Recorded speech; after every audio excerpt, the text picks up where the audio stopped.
All right. Hello and welcome to today's episode. I'm super excited about the topics that we have lined up. We'll dive into what we call the boiler room insights, things that you see are working, things that are not working, some lesser understood areas, experiments that you are running. So it should be a good one. But before we dive in, do you want to tell a little bit about yourself and your current role? Yeah, my name is Maggie Bacon. I'm the outbound business development manager at Automox. We're an endpoint configuration software deployment platform, and I run a team of about 9 outbound reps, focusing on anywhere from 200 to 5,000 employees. So we'll get on to the first question, which is, if you had a billboard and you could print one advice for the new SDR, what would that be? Yeah, I had fun with this question because I didn't want to give a cookie cutter answer. And what I came up with was set standards for yourself, but not expectations.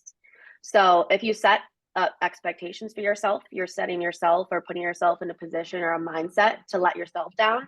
And when you're early on in your career, becoming an SDR, that's the worst thing you can do because it hurts your confidence and your faith in yourself. So what you should do is follow the expectations that your manager provides to you, because they're there to put you on the right track. They set up those expectations for success because they know what works.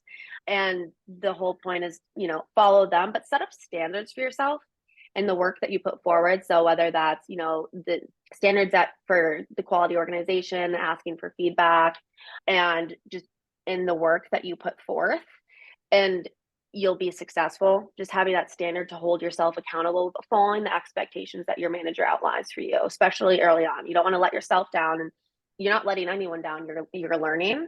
And, we typically get in a mindset where we set unreasonable expectations for ourselves because we're salespeople. We want to be perfect. We want to be the best from the first day we start. So it's important to have those boundaries with yourself so that you're encouraging yourself, you're holding yourself accountable, but there's not too much pressure. Super. That's the advice I can give. So we'll move on to the next question, which is, it's a little tactical question, but very frequently discussed in the community. How do you build a very good account list? What's your strategy around account prioritization? If you could shed some light on that. Yeah, I eat, live, and breathe buyer's intent.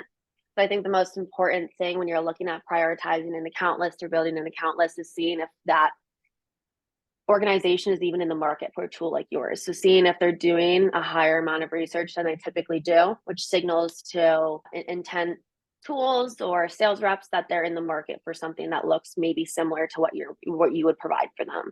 There's a 99% chance that they're in a tool for a new market and you want to get in front of them before the competitors.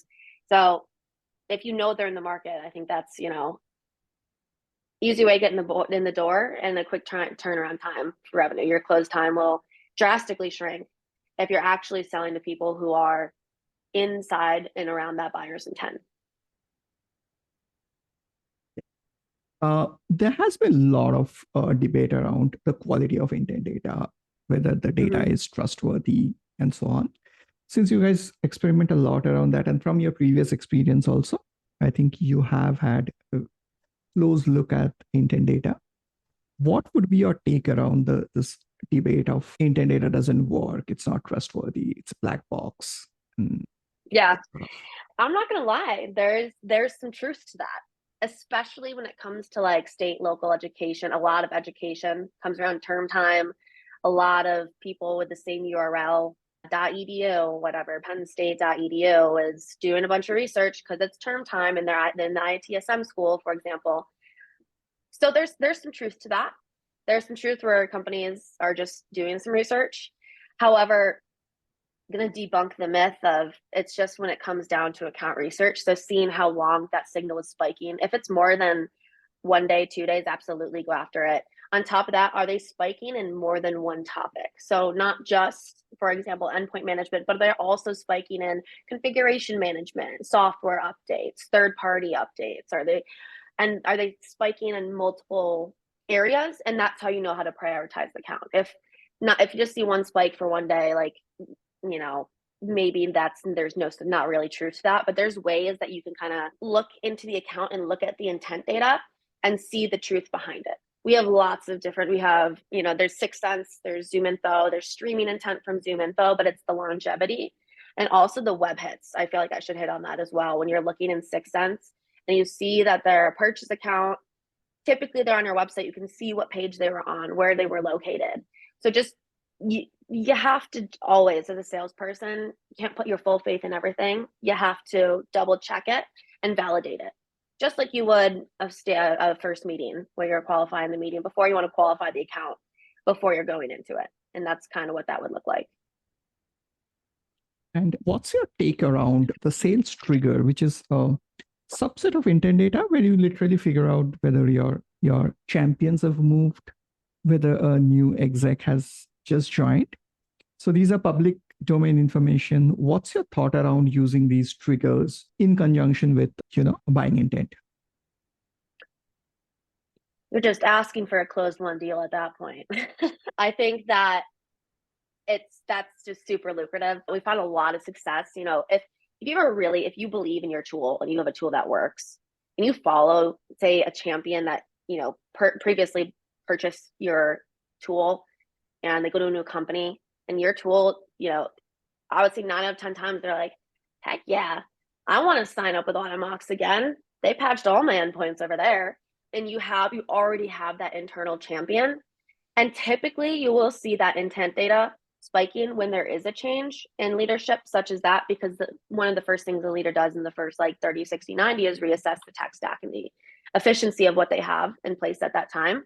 So I think it's a perfect time. I think they go in tandem together. I think it's a really interesting time. You also have to keep in mind that every other salesperson on the planet that sells something that looked like yours is also doing the same thing.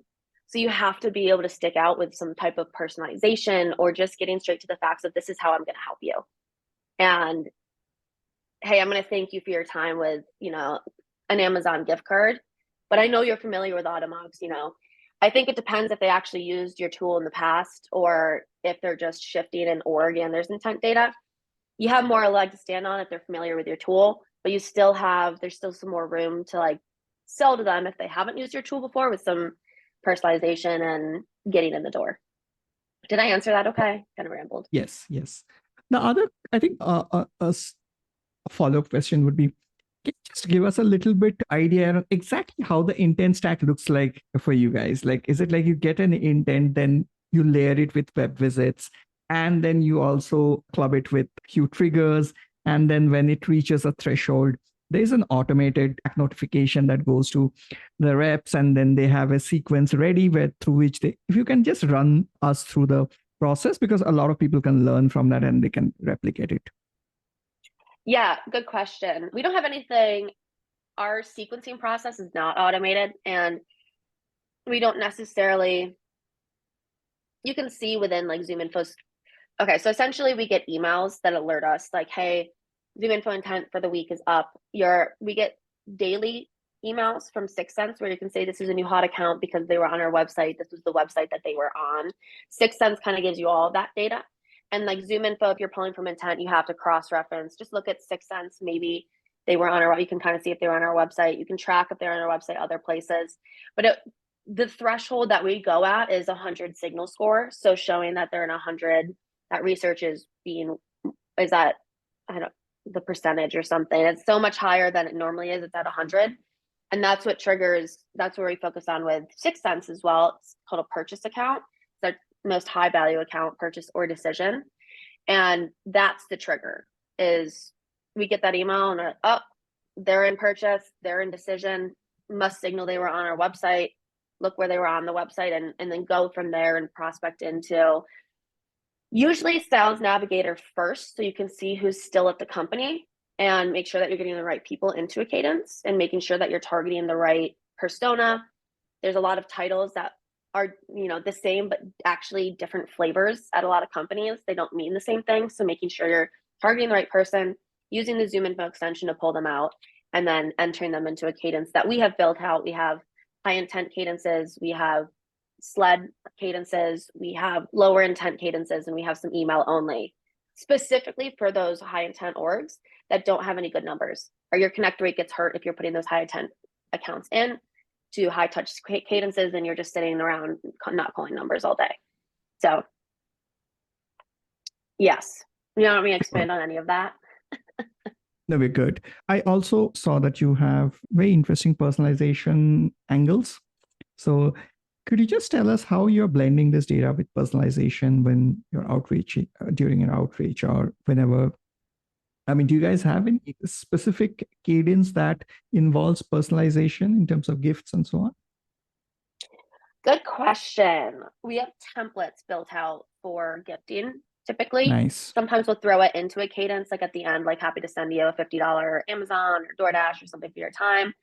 But every single email of the first of our cadences, every first email is manual and has some flavor of personalization in it. What I will say, you don't need to personalize every single email that you send out. Every first touch, probably. But if you don't have anything to work with, like you want to use the intent keywords that are being researched. So you see they're doing configuration management, or you see that they looked up software updates. You kind of want to sprinkle that in to the language. Typically, they already are in our high touch cadences because we've thrown the language in there that we typically see on intent. So we use our intent to help build those cadences as well. However, when you're going through, like as a rep, time is money. So it's important to slow down, and the more you do it, the quicker it gets. But if there's something on their page, maybe they're like a football team, or maybe there specifically says that they run all of the IT infrastructure for all of the entire company and they handle X, Y, and Z, and you want to, morph it around them. Hey, I see that you handle all of this and more, thought you'd be the best person. There's different flavors of, I keep using the word flavor, but there's different types of personalization. It doesn't always need to be, I will mail you a Texan hoodie because I saw that you like them if you take a meeting. More so around the pain that they have and resonating with the role that they are, and having them understand that you know what you're talking about, and building that rapport and resonating with them in the personalization that they're exactly the person you want to talk to because of their title, because of their job role, because of any number of things, and that they have a problem that they have and you can solve it. So personalization doesn't always look like gifts and fun stuff. It also looks like it's catering to that pain and figuring out a problem to fix it. Makes sense. Yeah. What has been your best performing campaign structure, let's say in 2024? When I say campaign structure, just give us a rundown of maybe how many emails, how many calls, how many LinkedIn touch. Like on a daily basis? Yes. Yeah, so 75 dials. We don't really hold them to an email standard. Typically, it's about 100 emails per day, 500 to 700 per week, having about 700 to 800 people in cadence at a time. What was the last stat that you asked me? Dials, emails, LinkedIn touches. LinkedIn touches, we don't necessarily count those either. Like we encourage them to stay up to date with them and, put the touches through the cadence and things like that. It's more of like a time, spend 30 to 45 minutes on LinkedIn a day, maybe an hour, or form it like that. But most importantly, we work mainly out of 6 Sense, but we typically ask them to add 5 to 7 accounts per day from high intent. And what that would look like is about 5 contacts or less from an account. So about 25 to 40 accounts or contacts per day that they would enter in. And then we say 70, like I put up 75 dials, but typically they're hitting around 100 to 200 dials per day because we also have a dialer in place. All right.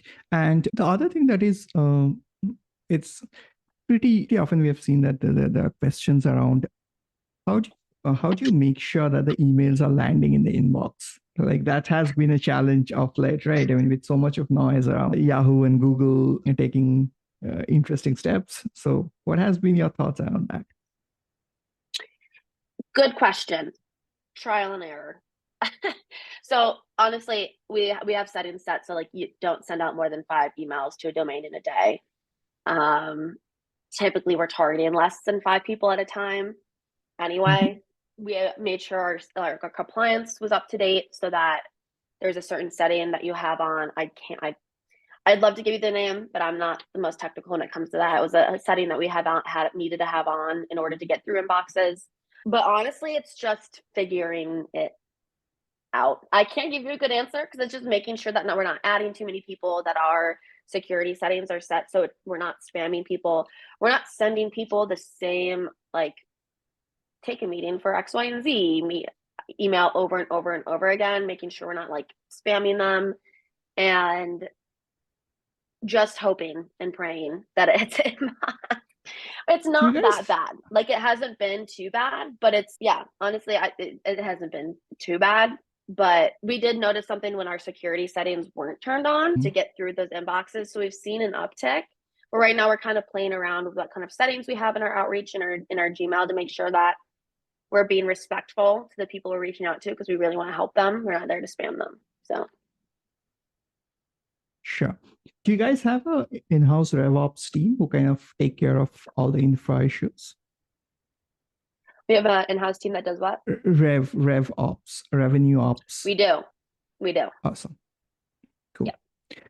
Yeah. Okay, we'll move on to the next question, which is, what according to you is an optimal SDR team structure? It just keeps changing, like SDR to AE ratio, whether SDRs should be divided in terms of enterprise, mid-market, or in terms of geography, or any other way you want to slice and dice.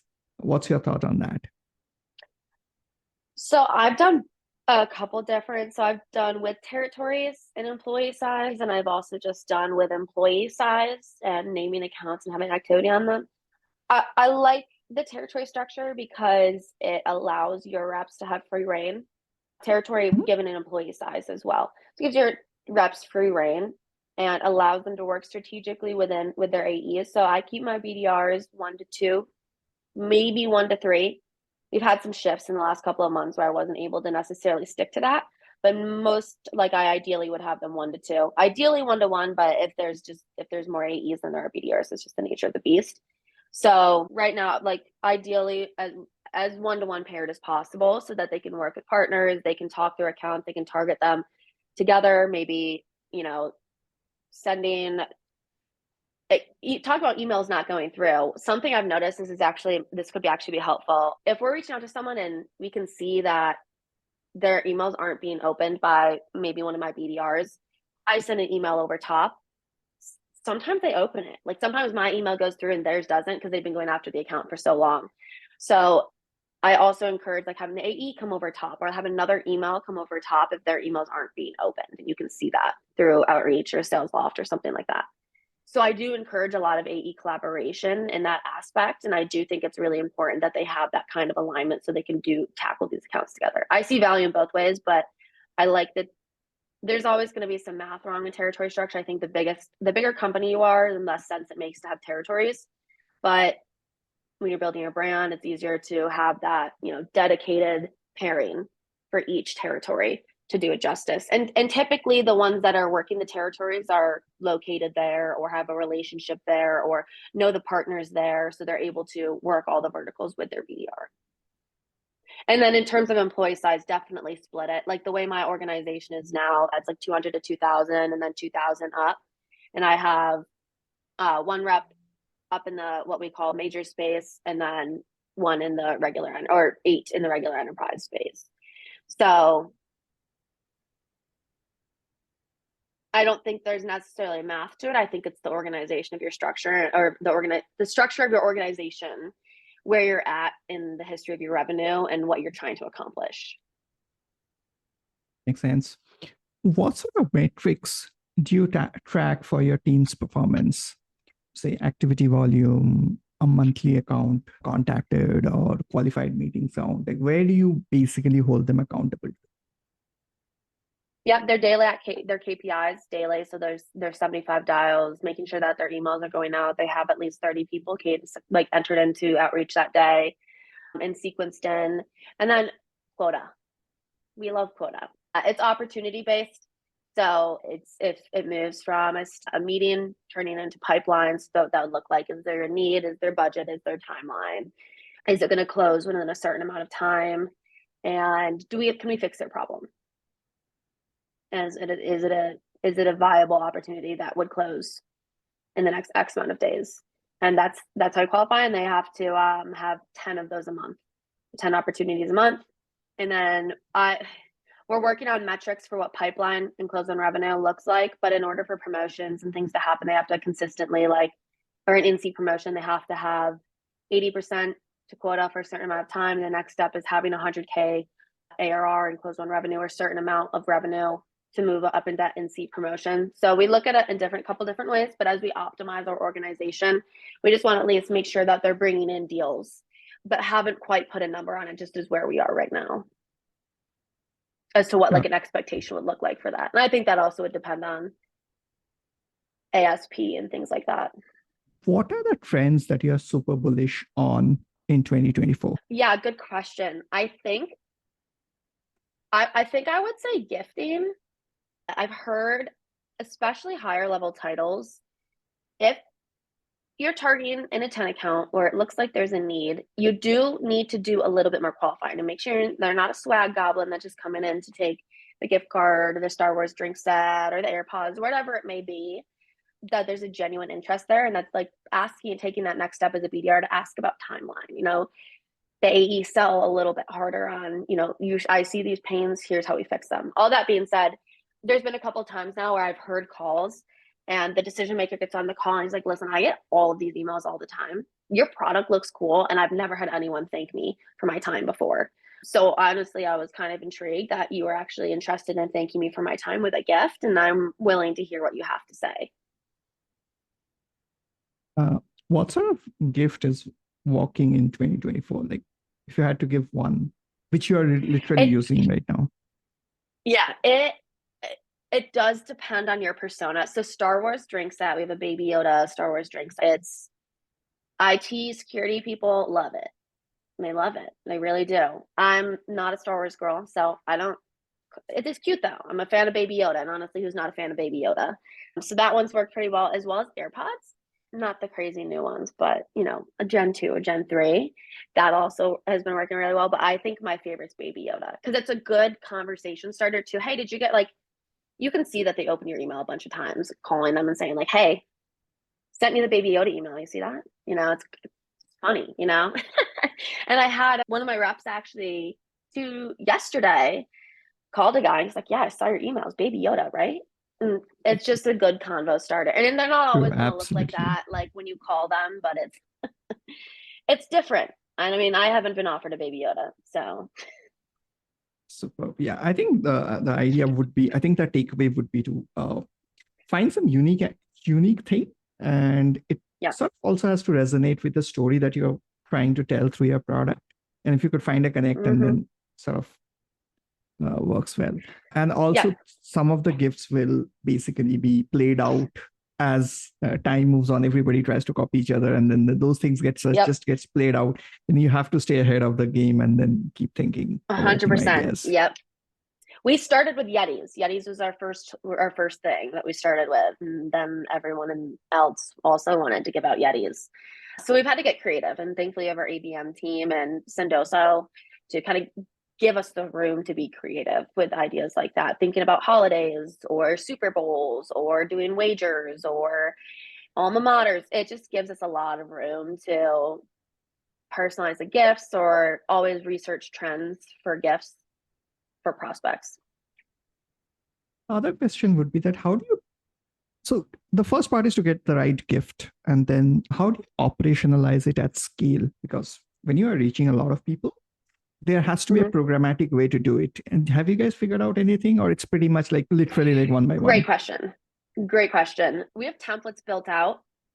I coach my reps to only send it to high intent accounts. I don't want them sending gifts to lower intent accounts that there's a chance that they're interested in. Well, we've also seen lower conversion rates, deals falling off when we don't target those purchase accounts or high intent accounts. So I have a Salesforce, I have contact view for them in Salesforce where they can sort by what they actively have sequenced, sort it by the intent score. It won't be able to reflect Zoom info intent, so they'll have to know that off the top of their head or just know what their top accounts are to go in and bulk send it. But they're able to see who they actively have sequenced and bulk send it. I also highly recommend Manager Plus titles. Unless it's a lean IT team or a lean team that you're targeting, and this senior system administrator has been there for a while, that might be a good person because he's a great champion, has been there for 8 years plus whatever. So if you see an IC that's been there for a while in a lean team, might be worth reaching out. But typically I'm coaching my reps to send to manager above the larger organization, the higher the title. Typically not C-levels though, because especially at larger orgs, because they're not too much in the weeds and they're not necessarily the direct decision maker, even though they're the one signing the check. So you just have to also use that in your qualification. Like, who else needs to be involved in this conversation when you are gifting? So you do send it to a manager. Like, who else wants to be involved? Did you need like anyone else on this call? Happy to, offer this, like send this to them as well. But what other key stakeholders do we need in on this conversation where you take the next step and qualify? The other question that often gets discussed is you are selling to IT decision makers, okay, and they are supposedly one of the toughest segment to crack because I mean, had it been for any other department, it's sort of a little easy, but it's always has been a known thing that IT decision makers are very difficult to kind of deal with. So, gift is one idea. Apart from that, anything that you found is like a secret sauce that you believe works with the IT decisions makers, specifically in 2023, 2024. Just the more volume, more calls, just being on top of things, or anything else that you figured out, like just for that segment. Because this is a unique thing that probably only you have the knowledge. The guys who are working in this space, the IT space. Good, really good question. I know IT and security are different sectors. I'm going to tie them together because they both really care about their information. Obviously, information security, IT, they really care about their phone information, the data that they have. I wouldn't say this is the silver bullet to all your questions, your answers, but when you're talking to an IT person, and I wouldn't say they're upset a lot of the time, but if they give you a question of where did you get my info, be straight up with them. Just say, I got it from here, I got it from Apollo, I got it from Zoom Info. You can go and you can go to this page and request them to remove it. I actually recently had a sales rep, one of my reps, this was last week, got hung up on. Guy was not happy, got hung up on, and my rep called him back. They're like, no, I'm here to help you. I'm here to help you. Go to xyandz.com. You can get your information removed from here. Like, I just wanted to call you back because I'm sure you're getting inundated with calls given, how we, just left the conversation. And then the guy's like, oh my God, thank you for helping me. What do you have to, like, I've never had anyone call me back trying to help me do that. All right, I'm willing to hear you out now. Just being honest, transparent. And I've seen that work a couple of times, whether the guy hangs up on them and they call back, or they're on the phone and the guy's, or the girl is not happy about being called and their information being out in the world. Being transparent and honest with them about where it came from goes a long way.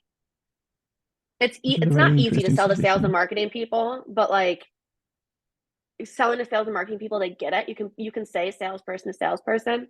As a salesperson, you can't go to the IT person. Like, salesperson to IT person, I totally understand, but resonate with their pain. So totally understand. I'm so sorry. Got your information from here. You can go and remove it. Hopefully they appreciate you, or just appeal to the pain. We find a lot of success if they get upset about your number, or just calling them saying, hey, I'm talking to a lot of people that look like you, given your title, struggling with third-party app patching, reporting, misconfiguration windows. Is this anything resonating with you here? Typically, we get some responses back. So that's just a couple different ways, but I would just say, like, disarm them and be human is the best thing. And they love humor too. So like gifts, sometimes we'll message them on LinkedIn, sending them gifts and memes, but transparency and showing them that we can solve their problems is a huge one. Huge. Super. I think the last question would be that what's in your tech stack right now? Anything that you're very excited about, any secret tool, Chrome extension, or app that you're very excited about, increases productivity, or in general, you're bullish about? Yes. So 6sense CE, it is 6sense, but it's a conversational excellence. Oh gosh, my ABM team's going to hate me for not knowing that. We work with ABM to send out automated emails in the background, in addition to the research from a domain like that looks like my email, prospects that maybe not be being reached out to, because we have a lot of intent accounts. So that just goes, automatically in the background. That's pretty cool. We get a few from that a month. And we've actually seen a couple of them turn into closed won revenue very quickly. And also, I mean, I've harped about Sendoso, so I won't harp on that again. Nooks, we just signed on with Nooks a couple months ago. It was adoption period for a dialer was, it's always a little tumultuous, but now that we've figured out the workflow, what we're putting through Nooks, having that virtual sales floor and the camaraderie and speaking with each other and being able to give feedback instantly, our connect rate's gone up exponentially, just being able to get through contacts with no numbers or push them through sequences when it's maybe like the 6th or 7th step, and calling them might not be as lucrative as calling your people who are on their 1st and 2nd step of a sequence. So I think Nooks has helped a lot with getting our conversion or our connect rate up, and being able to get through what may be garbage or not viable to get to the right people, because we're humans. We're not going to get it right 100% of the time. So it's nice to have something that like weeds it out and gets you through your call tasks really quickly. And we've seen it's helped drastically. Also, sorry, I keep talking. Heat maps. It comes with heat maps, so you can see when the best time to call is in your time zone and what days are the best day to call as well. You can see where your connect rates ebb and flow. So you can notice when maybe you need to put in some more dials, or where your highest connect rates are, where you can spend some time, and which phone numbers have the best connect rates of yours. So it's pretty cool. Gives you a lot of information and allows me as a manager to get really granular with reporting too. Awesome. A super deep dive. I think I love it. And I think we touched upon many interesting facets. You covered, I think, a lot. It should be a good episode once we publish it. And Cool. I'm sure community is going to love it. And thanks a lot for doing this. Yeah, of course. Anything else for me today? No, we're good. Thanks a lot. All right. Thank you so much All for having me on. I really appreciate it. Super. All right. Thanks. Yeah, we are done. Hey, thanks a lot for doing this.